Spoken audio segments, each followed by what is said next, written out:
Wrong bar, Grandpa. You lost your nursing home. That's what one of the leather jacket bikers sneered as the old man parked his squeaky bicycle near their line of shining choppers. He didn't flinch, didn't even blink. He walked straight through the jeers until one biker froze, staring at the old man's shoulder patch, and whispered, "That's him." Minutes later, every man stood in silence, heads bowed. If you believe true respect is earned, not claimed, comment. Salute below. The sun beat down mercilessly on the cracked asphalt of Route 16. The kind of heat that made the horizons shimmer and tempers flare. Iron Creek Bar stood like a weathered sentinel at the bottom of Cranston Hill, its neon beer signs flickering half-heartedly against the glare of the afternoon Sundays at Iron Creek. Belonged to the Iron Wolves, not by any official designation but by years of consistent patronage that had evolved into unspoken ownership. 24 gleaming motorcycles lined the front of the establishment, each one polished to mirror-shine perfection, chrome and custom paint catching the sunlight like mechanical jewelry. The Iron Wolves weren't criminals, they were weekend warriors mostly. Mechanics, construction workers, and a few office guys who shed their weekday identities along with their dress shirts every Sunday. They weren't cruel, just territorial, comfortable in the rhythms of their brotherhood and the unwritten hierarchies of the road. So when the ancient bicycle appeared at the top of the hill, wobbling slightly as its rider navigated the steep decline, the men lounging outside the bar noticed immediately the incongruity was almost comical, like a horse and buggy pulling up to a drag race. "Hey Jimmy, your grandpa escaped again," called out Stan, a burly man with forearms covered in faded tattoos. The others chuckled, beers halfway to lips, eyes tracking the slow approach of the unexpected visitor. The bicycle was as worn as its rider, rust spotting the frame, the chain making a rhythmic clicking with each rotation of the pedals. The old man who rode it was thin, almost gaunt, his back hunched, not from age but from what looked like an old injury that had healed poorly. His shoes were held together with silver duct tape, his pants had been patched multiple times, and his jacket, an ancient military field jacket faded to an indeterminate green, hung loose on his frame. Instead of a helmet, he wore what appeared to be a repurposed army canteen cover modified with straps to stay on his head. The overall effect was of a man who'd stopped caring what others thought sometime during the Nixon administration. The old man navigated to the edge of the parking lot where he carefully dismounted, moving with the deliberate precision of someone who knew his body's limitations intimately. He stationed his bicycle at the far end of the row of motorcycles, engaging a rusted but functional lock with practice movements. "You're gonna knock our bikes over with that antique," called Rick, the youngest of the group, eager to impress the veterans with his wit. The old man didn't respond, didn't even glance in their direction. He simply secured his bicycle, straightened his jacket, and began walking toward the bar entrance. "Hey, this place ain't a soup kitchen," someone shouted, followed by more laughter. Still no reaction. The old man continued his measured pace, neither hurrying nor hesitating. As he passed the row of motorcycles, his eyes scanned each bike, not with the awed appreciation of an outsider, but with the critical assessment of someone who understood machinery. There was something in that gaze, a quality of evaluation, of comparison to some internal standard, that wasn't lost on the more observant Iron Wolves. Tommy Davis, who'd done 2 tours in Afghanistan before finding peace and rebuilding Harleys, was the first to notice the patch on the old man's sleeve, faded and fraying at the edges, but unmistakable to anyone who knew what it meant. Special Forces, the arrowhead insignia, the sword, the 3 lightning bolt. Not some replica bought at an army surplus store, but worn with the patina that only decades of real ownership could create. The jeers began to falter, trailing off into an uncertain silence. Dean Vickers, at 58, the oldest member of the Iron Wolves, set his beer down carefully on the wooden picnic table. Unlike the others, Mike had seen enough of life to recognize when something significant was happening. He stepped forward, his customary swagger replaced by a strange hesitancy. "Where'd you get that patch?" he asked, voice pitched lower than his usual boisterous tone. The old man stopped. For the first time, he acknowledged the bikers turning slowly to face them. His eyes clear blue and surprisingly sharp in his weathered face assessed. Mike, without hurry or concern, "Earned it," he replied, his voice rough like tires on gravel. "Cambodia 71. The words hung in the air, simple but heavy with unspoken history. Mike's face underwent a transformation, confusion, then shock, then something approaching reverence. With deliberate movement, Mike raised his right hand in a formal military salute, not as a joke or mockery, but with the precision of someone who remembered proper form.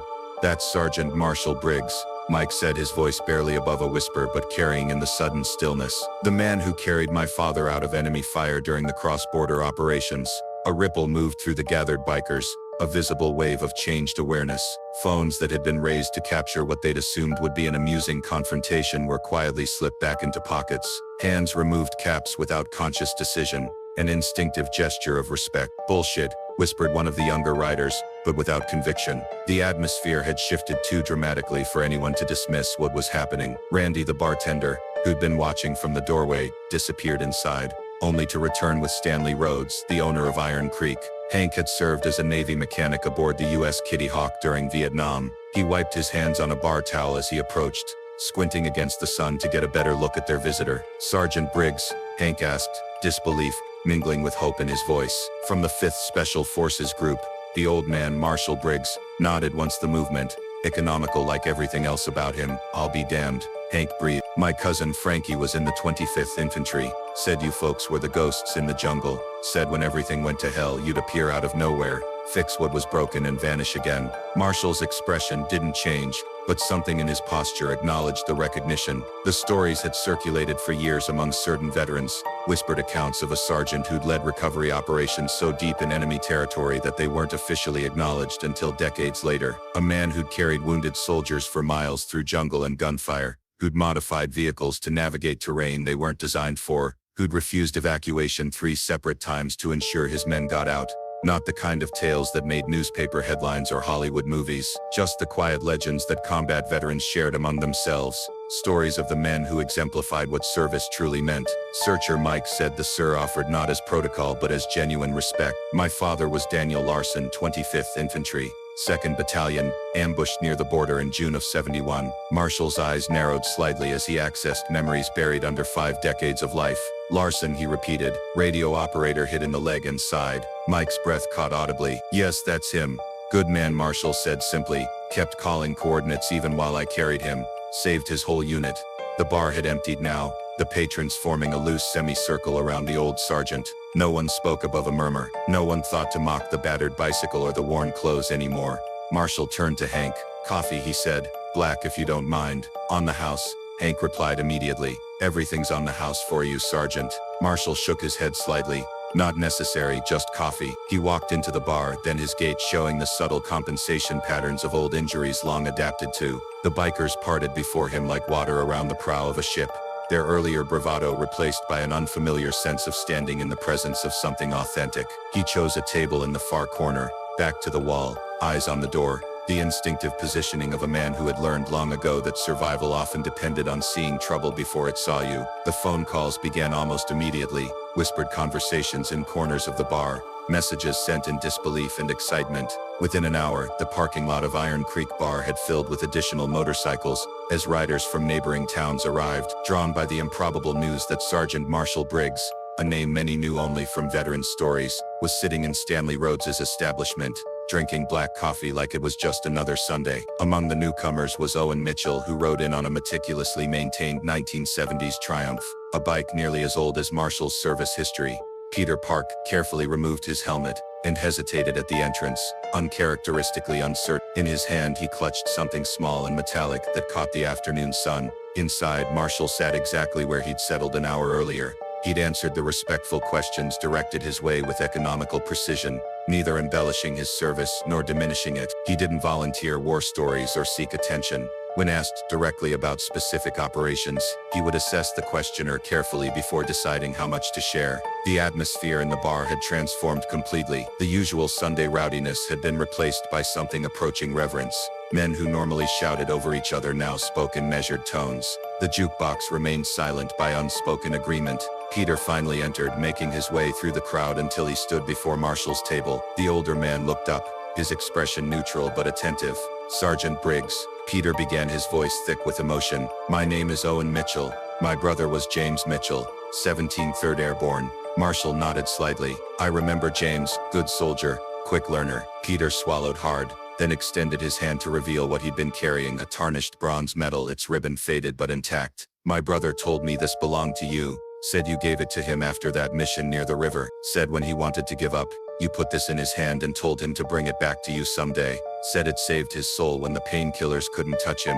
Marshall looked at the medal for a long moment, his weathered hands finally reaching out to accept it. He held it carefully as one might hold a fragile living thing, Thought it was lost in the river crossing, he said quietly. It came back to you, Peter replied, tears now flowing freely down his face like respect should. Around them, many of the Iron Wolves and other gathered veterans found their own eyes growing unexpectedly damp. These were men who prided themselves on toughness, who viewed emotional display with suspicion, yet none seemed embarrassed by their reaction now. Hank approached the table, a framed photograph in his hands. Found this in my office, he said, placing it before Marshall. 1972 Field Hospital, Camran Bay. That's you in the background, isn't it? Visiting the wounded. Marshall nodded, the ghost of a smile touching the corners of his mouth as he recognized faces from a lifetime ago. One by one, veterans in the bar began to produce their own mementos, dog-eared photographs, letters, medals, creating an impromptu museum of memory on and around Marshall's small table. I've kept you here long enough, Marshall said, eventually moving to stand. Your seat now, sir, Hank said firmly, gesturing to the chair Marshall had occupied. Whenever you want it. Outside, the afternoon had begun to soften toward evening. Two of the Iron Wolves stood beside Marshall's bicycle, not guarding it from theft, but rather standing sentinel out of respect. They had positioned themselves formally like an honor guard, treating the battered two-wheeler with the same deference they would show a fallen comrade's memorial. Before Marshall left, Dean Vickers approached him once more. Sergeant Briggs, he said, my dad never talked much about Vietnam, but every year on June 18th, he'd toast someone he called the ghost who carried me home. That was you, wasn't it? Marshall's eyes, still sharp, but now revealing the weight of memory, met Mike's directly. We all carried each other, he said. Some just used their shoulders instead of their hearts. By the time the sun began to set, casting long shadows across the parking lot of Iron Creek Bar, Marshall Briggs had departed just as he had arrived, pedaling his ancient bicycle up Cranston Hill, a solitary figure silhouetted against the darkening sky. But something had fundamentally changed in his wake. Before the night was over, Stanley Rhodes had taken down an old NASCAR poster and replaced it with a hand-carved wooden plaque above Marshall's corner table. Burned into the wood were the simple words, Sergeant Briggs's table, reserved always. No one questioned the designation, no one made jokes about it. The spot became sacred ground in an otherwise ordinary bar.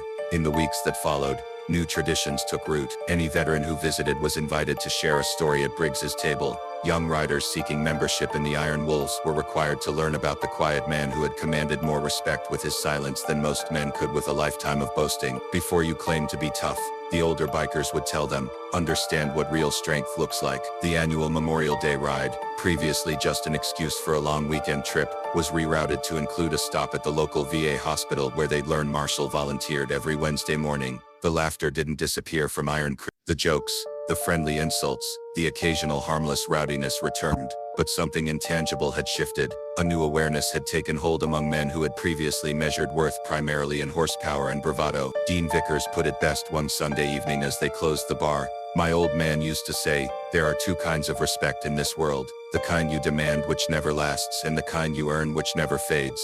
Marshall Briggs returned to Iron Creek only twice after that first visit. He didn't seek attention or special treatment. He simply took his coffee. Black nodded to those he recognized and listened more than he spoke. But whether present or absent, his impact remained, a reminder that sometimes the loudest personalities need to step aside for the quiet ones who've carried the heaviest burdens in silence. His table remains untouched, his story retold with pride, his legacy secure in a place he never sought to claim but somehow managed to transform completely. Subscribe to Steelheart Stories if you believe a bike, a patch, and a lifetime of sacrifice deserve more than silence.